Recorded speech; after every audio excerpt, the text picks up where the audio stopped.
Praise the Lord. വീണ്ടും ഒരിക്കൽ കൂടെ വോയിസ് ഓഫ് ഗ്ലോറി എന്ന ഈ പ്രോഗ്രാമിലേക്ക് നിങ്ങളെ എല്ലാവരെയും ഞങ്ങൾ സ്വാഗതം ചെയ്യുന്നു. കമൻറ്റിലൂടെ സോഷ്യൽ മീഡിയയിലെ യൂട്യൂബിലൊക്കെ നിങ്ങൾ കമൻറ്റിലൂടെയും പ്രാർത്ഥന വിഷയങ്ങൾ ഞങ്ങളെ അറിയിച്ചത്, ശുശ്രൂഷകളുടെ അനുഗ്രഹത്തിന് വേണ്ടി പ്രാർത്ഥിച്ചതിന് എല്ലാത്തിനുമായി ദൈവത്തെ സ്തുതിക്കുന്നു. ഞങ്ങൾ നിങ്ങൾ അയക്കുന്ന പ്രാർത്ഥന വിഷയങ്ങൾ എഴുതിയെടുത്ത് പ്രാർത്ഥിക്കുന്നുണ്ട്.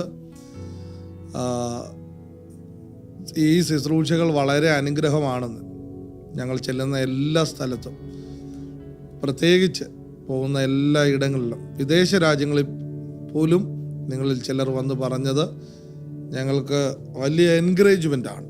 ഞങ്ങൾ ഈ ശുശ്രൂഷകൾ ഇടയ്ക്ക് നിർത്തണം, യാത്രകൾ കാരണം ഇത് കണ്ടിന്യൂ ചെയ്യാൻ പറ്റാത്ത ചില സാഹചര്യങ്ങൾ ഉണ്ടായിട്ടും ഇത് ക്രമീകരണങ്ങൾ മുടക്കാതെ കൊണ്ടുപോകുന്നതിൻ്റെ കാരണം നിങ്ങളിൽ ചിലർ ഇത് വളരെ പ്രതീക്ഷയോടെ നോക്കി നിൽക്കുന്നു എന്ന ഞങ്ങളുടെ അകത്തെ ബോധ്യമാണ്. അന്നേരം നമ്മൾ ഇച്ചിരൂടെ പ്രാക്ടിക്കൽ സൈഡിലാണ് നമ്മളിത് പറഞ്ഞു കൊണ്ടിരിക്കുന്നത്. നിങ്ങൾക്കിത് അനുഗ്രഹമാണെന്ന് വിശ്വസിക്കുന്നു. അനുഗ്രഹമെങ്കിൽ നിങ്ങളത് ഷെയർ ചെയ്യുക, നിങ്ങളുടെ പ്രാർത്ഥന വിഷയങ്ങൾ കമൻറ്റ് ചെയ്യുക. യൂട്യൂബിൽ ഉണ്ട്, ഫേസ്ബുക്കിലുണ്ട്, ഇൻസ്റ്റഗ്രാമിലുണ്ട്, പല സ്ഥലങ്ങളിൽ ഇത് ഇപ്പോൾ നിങ്ങൾക്ക് കാണാവുന്നതാണ്. ഇന്ന് നിങ്ങളുമായി ഷെയർ ചെയ്യുന്നത്, നമ്മുടെ ജീവിതത്തിൽ ദൈവം നമ്മുടെ സീസൺ ആകുമ്പോൾ, നമ്മുടെ സമയമായെന്ന് ദൈവം സ്വർഗത്തിൽ നിന്ന് ഒരു അനൗൺസ്മെൻറ്റ് നടത്തിയല്ല അത് വെളിപ്പെടുത്തുന്നത്. ദൈവം നമ്മുടെ ജീവിതത്തിൽ ഡെസ്റ്റിനി ഹെൽപ്പേഴ്സ് എന്ന് വിളിക്കും അതിനെ. ഭാവിയെ തിരിക്കുന്ന സഹായികളെ നമ്മുടെ ജീവിതത്തിലേക്ക് അയക്കും. ദൈവം നാം നിൽക്കുന്ന ഈ സ്ഥലമെന്ന് പറയുന്ന ടൈമ്, സ്പേസ്, മാറ്റർ, ഈ 3 കാര്യത്തെ ബേസ് ചെയ്ത ഒരു പ്രപഞ്ചത്തിലാണ് നിൽക്കുന്നത്.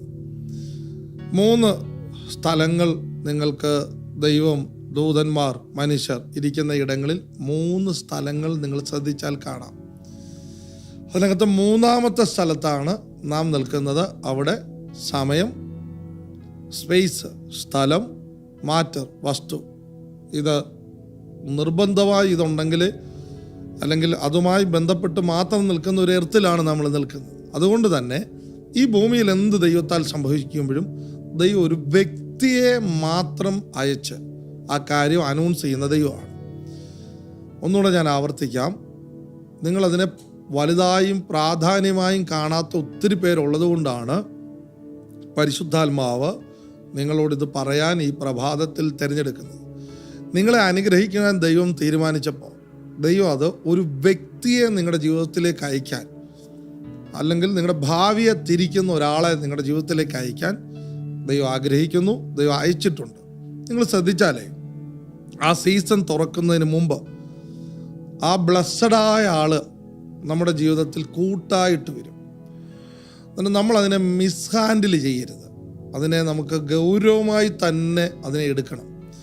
ഒരു ഏഞ്ചലിനെ നോക്കുന്നത് പോലെ തന്നെ ആ ആളെ നമ്മൾ, ആ ബന്ധത്തെ സൂക്ഷിക്കാൻ പഠിക്കണം. നിങ്ങൾ ശ്രദ്ധിക്കുക, ഇസ്രായേലിനെ ദൈവത്തിന് അനുഗ്രഹിക്കണം. ദൈവത്തിന് അങ്ങ് അനുഗ്രഹിച്ച പോരായോ എന്ന് ചോദിച്ചാൽ അങ്ങനല്ല. ഒരു വ്യക്തിയെ കൊണ്ടുവന്നിട്ടേ ദൈവം അത് ചെയ്യത്തുള്ളൂ. ഇസ്രായേലിനെ ദൈവം അനുഗ്രഹിക്കുമ്പോൾ അബ്രഹാം എന്ന ഒരു വ്യക്തിയാണ് അവർക്ക് അനുഗ്രഹമാകാൻ ദൈവം അയക്കുന്നത്. ദൈവത്തിന് അടിമത്തം, 400 വർഷത്തെ അടിമത്തം പൊളിച്ച് പുറത്തു കൊണ്ടുവരണം. ദൈവം ഒരു രാത്രി തീരുമാനിച്ചാൽ നടക്കുന്ന കാര്യമല്ലേ, 100%. പക്ഷേ ദൈവം ഈ എർത്തിൽ എന്ത് ചെയ്താലും ഒരു വ്യക്തിയെ കൊണ്ട് മാത്രമേ ചെയ്യിപ്പിക്കത്തുള്ളൂ. ദൈവം ആ സമയത്ത് അടിമത്തം 400 വർഷത്തെ പൊളിച്ചു കളയുവാൻ മോശയെ അയക്കുവാണ്. നിങ്ങൾ പ്രോമിസ് ലാൻഡിലേക്ക് ജനത്തെ എത്തിക്കണം, ദൈവം ജോഷുവെ അയക്കുവാണ്. നല്ലൊരു ഭരണം, രാജകീയ കുടുംബം ഉണ്ടാക്കിയാണ് ദൈവം അതിന് ദാവീദിനെ എഴുന്നേൽപ്പിക്കുകയാണ്. ഇസ്രായേലിന് ജ്ഞാനം പകരണം, ദൈവം അതിന് ശലോമോനെ എഴുന്നേൽപ്പിക്കുകയാണ്. ഇസ്രായേലിൽ ഒരു ഉണർവിനെ ദൈവത്തിന് അയക്കണം, എസ്സറെ എഴുന്നേൽപ്പിക്കുകയാണ്. ഇനി നിങ്ങൾ ശ്രദ്ധിച്ചാലേ, ഹോശയ പ്രവാചകന്റെ പുസ്തകം 12-ാം അധ്യായം 13-ാമത്തെ വാക്യത്തിൽ പറയുന്നത്, യഹോവ ഒരു പ്രവാചകൻ മുഖാന്തരം ഇസ്രായേലിനെ മിസ്രൈമിൽ നിന്ന് കൊണ്ടുവന്നു. എന്നാ ശക്തമായ വചനമാണ്. ദൈവമാണ് കൊണ്ടുവന്നത്. ദൈവം കൊണ്ടുവന്നു അങ്ങ് എഴുതിയാൽ മതി. പക്ഷെ അങ്ങനെ അല്ല അവിടെ എഴുതിയേക്കുന്നത്, ഒരു പ്രവാചകൻ മുഖാന്തരം കൊണ്ടുവന്നു. എന്ന് വെച്ചാൽ ദൈവം നിങ്ങളുടെ സീസൺ അനൗൺസ് ചെയ്യുമ്പോൾ ഒരു വ്യക്തിയെ നിങ്ങളുടെ ജീവിതത്തിലേക്ക് കടത്തിവിടും. എൻ്റെ ജീവിതത്തിലേക്ക് കടത്തിവിടും. നിങ്ങൾ യേശുവിനെ ശ്രദ്ധിക്കുക. ലോകത്തിൻ്റെ പാവം എല്ലാം പോട്ടെന്ന് ദൈവം സ്വർഗത്തിൽ ഇരുന്ന് പറഞ്ഞാൽ മതി. പക്ഷെ ദൈവം അതല്ല ചെയ്തത്. യേശു അതിന് സ്വർഗത്തിൽ നിന്ന് തൻ്റെ പുത്രനെ തന്നെ ഒരു വ്യക്തിയായി ഭൂമിയിലേക്ക് അയക്കുകയാണ്. അത് നിങ്ങൾ ശ്രദ്ധിക്കേണ്ടത്, വളരെ വളരെ ശ്രദ്ധിക്കേണ്ടത്, ദൈവത്താൽ നിങ്ങളുടെ ജീവിതത്തിലേക്ക് അയക്കപ്പെട്ട മനുഷ്യരുണ്ട്.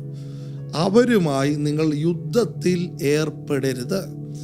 2, അവരെ നിങ്ങൾ ഒരു ദൂതനെ കൈക്കൊള്ളുന്നത് പോലെ കൈക്കൊള്ളണം. അത് നിങ്ങൾക്കേ അറിയുള്ളൂ. അവരോടൊന്ന് സംസാരിക്കുമ്പോൾ, അവർ നിങ്ങളെ ഒന്നൊരു ഹായ് പറയുമ്പോൾ, അവരുടെ മുഖം ഒന്ന് കാണുമ്പോൾ നിങ്ങളുടെ അകത്തൊരു വലിയ ഹൃദയത്തിലൊരു തണുപ്പ് ഉണ്ടാവും. അല്ലെങ്കിൽ അവരോടൊന്ന് സംസാരിക്കുമ്പോൾ അങ്ങനെ ഒരു ഹൃദയത്തിലൊരു തണുപ്പുണ്ടാവും. അതിൻ്റെ അർത്ഥം ആ വ്യക്തി ദൈവം നിന്റെ ജീവിതത്തിൽ അയച്ചതാണ്. നിൻ്റെ ഒരു സീസൺ അനൗൺസ് ചെയ്തതിന് മുമ്പ് തന്നെ ദൈവം ആ വ്യക്തിയെ നിൻ്റെ ജീവിതത്തിൽ കൂട്ടായിട്ട് തന്നതാണ്. ഞാൻ ഇതിനകത്തിരിക്കുന്ന ചിലരോട് ഒരു പ്രവാചകൻ എന്ന നിലയിൽ പ്രവചിക്കുകയാണ്. ചിലർ അതിനെ, ദൈവം അയച്ച വ്യക്തിയെ മനസ്സിലാകാതെ ചിലർ അതിനെ മിസ്ഹാൻഡിൽ ചെയ്തിരിക്കുന്നു.